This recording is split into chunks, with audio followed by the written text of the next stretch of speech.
बिस्मिल्लाहिर्रहमानिर्रहीम। आज हम ख़ास तौर पे जो एक ब्रीड के ऊपर बात करना चाह रहे हैं उसका नाम जर्सी है। पाकिस्तान में जो सबसे पहले ब्रीड इंपोर्ट की गई या शुरुआत में जो जो चंद ब्रीड्स इंपोर्ट की गई उसमें जर्सी सबसे पहले आई।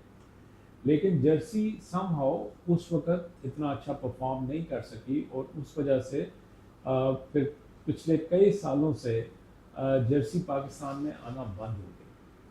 आज से 2 साल पहले दोबारा जब हमने देखा तो, और अभी भी अगर आज की तारीख में भी देखें तो हमारे यहाँ हाई फैट जो मिल्क है वो ज़्यादा पसंद किया जाता है, जिस पे मलाई ज़्यादा आए, जिस पे जो ज़रा गाढ़ा दूध हो उसको ज़्यादा पसंद करते हैं। उसके लिए दोबारा एक दफ़ा फिर हमारी नज़र जो हमने जब ऑस्ट्रेलिया गए और वहाँ पे जाके बात की तो उनने दोबारा हमें जर्सी की तरफ हमारी तवज्जो मबसूल कराई। और उस वक़्त हम जर्सी के ऊपर कोई बहुत ज़्यादा कन्विंस नहीं थे, क्योंकि हमारे सामने जो एक पास्ट एक्सपीरियंस था पाकिस्तान में जो जर्सी इंपोर्ट हुई थी वो कोई बहुत अच्छा नहीं था। लेकिन अ, और उनके कहने के ऊपर हम जर्सी पिछली जो हमारी पिछले से पिछली शिपमेंट थी उसमें हम जब पाकिस्तान लेके आए, अब उस शिपमेंट को यहाँ पे आए हुए उन एनिमल्स को आए हुए ऑलमोस्ट 2 साल होने वाले हैं। तो मैं ये चाहूँगा कि वो जो एनिमल जर्सी पाकिस्तान में आए थे उसके ऊपर मुदस्सर हसन साहब आप रोशनी डालें कि वो आए और क्या उसने आपका और हमारा और पाकिस्तानियों का ज़हन तब्दील किया और यहाँ पे क्या परफॉर्मेंस चल रही है आपकी। थैंक यू शाह साहब। बेसिकली मैं ख़ुद भी शुरू में कोई जर्सी का इतना फ़ैन नहीं था। पर्सनली मैं कई दफ़ा ये बता भी चुका हूँ फार्मर से। तो ये बड़ी गौर से आप अगर बात सुने तो रॉब आए 2 की साल पहले, उन्होंने पूरी तरह मार्केट असेस की। रॉब डर्कसन जेनेटिक ऑस्ट्रेलिया से, वो तकरीबन जेनेटिक्स में समझ लेंगे 1970 से वो जेनेटिक्स में लगे हुए हैं। तो उन्होंने कहा पाकिस्तान टेलर मेड मार्केट है जर्सी की।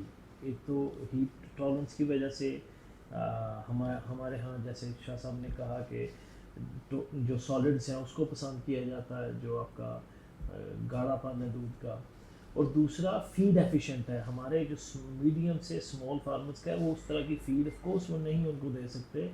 तो जर्सी की जो फीड एफिशिएंसी है वो वे बेटर है हॉलस्टाइन से। बहरहाल मैं कन्विंस नहीं था। शाह साहब ने भी कहा कि यहाँ पे सबसे पहले जर्सी आई, तो यही मैंने रॉब को भी कहा कि ये कामयाब नहीं हुई। तो रॉब ने मुझसे एक क्वेश्चन पूछा, ये सुनिएगा, कौन सी जर्सी नहीं आई? तो उसने मुझे कहा कि हास why don't you buy few and try at your farm. तो हम फिर कुछ अपने फार्म पे लेके आए, कुछ गुलशन पे, और कुछ हम रिवर लाइन पे लेके आए। अभी आपके पीछे चल रही हैं और हमारे पास डाटा है। अस्टॉनिशिंग परफॉर्मेंस उन्होंने दी, मतलब हमारी एक्सपेक्टेशन से भी उन्होंने ज़्यादा परफॉर्म किया। मेरा नहीं, हर रिवर लाइन और HRM दोनों पे किसी एक जर्सी ने भी 7,000 लीटर से कम दिया, और मैक्सिमम आपको 8,500 भी दिया पहली लैक्टेशन में। और रिमेंबर जर्सी की लैक्टेशन ज़्यादा होती हैं। फिर मैं अगले साल भी लेके आया, अब इंशाल्लाह और अगले साल लेके आएंगे। और जो हमारी अगली शिपमेंट आ रही है, ऑफ कोर्स शाह साहब ने कवर करना था, मैं ऑलरेडी आपको बता रहा हूँ हमारे पास सबसे ज़्यादा जर्सी का ऑर्डर इस तीसरी शिपमेंट में आ रहा है। एक आध वो फार्म्स भी हैं जिनका दूध का ब्रांड है और वो एक अलग जर्सी ब्रांड की तरफ से जा रहे हैं। तो मेरे ख्याल में Jersey as a breed survival के एतबार से सो फार हमारा बहुत अच्छा एक्सपीरियंस रहा, फर्टिलिटी में भी, गर्मी बर्दाश्त करने भी।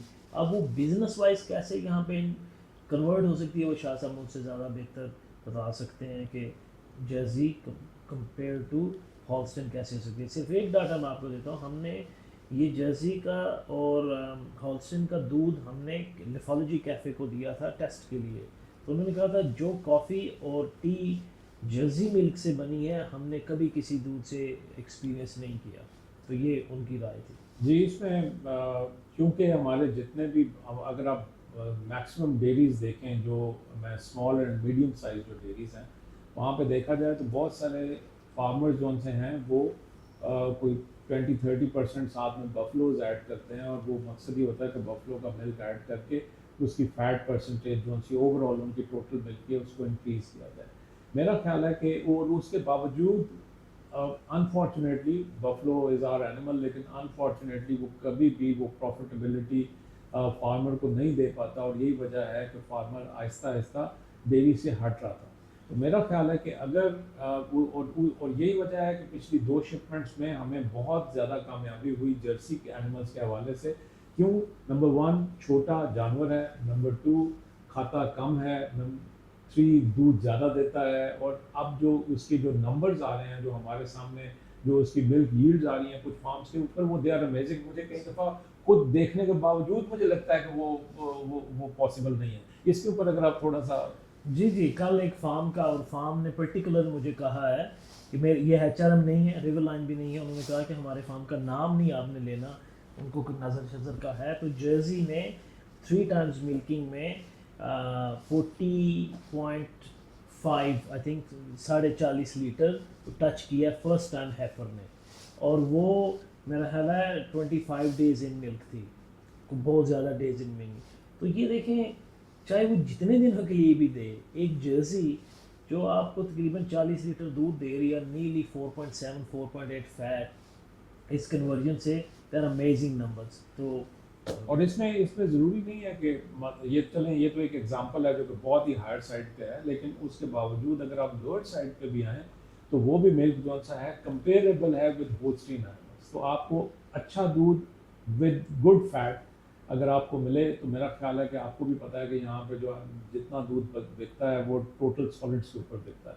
एंड टोटल सॉलिड्स अगर आपको एक एनिमल ज़्यादा दे रहा है कम देखभाल के साथ, तो मेरा ख्याल है कि वाकई पाकिस्तान के लिए अगर उसका आम एक जानवर बना है तो वो जर्सी एनिमल है।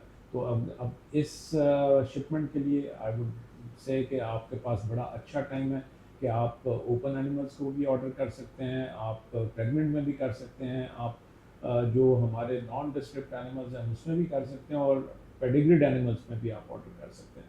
तो इस वजह से नीचे दिए गए नंबर्स के ऊपर आप रब्ता करें, और रब्ता करके अपना ऑर्डर जल्द से जल्द प्लेस करें, क्योंकि हमारी शिपमेंट बिल्कुल तैयारियों के मराहल के करीब जाती जा रही है। तो आप ऑर्डर के हम मुंतज़र। बहुत शुक्रिया। अस्सलाम वालेकुम।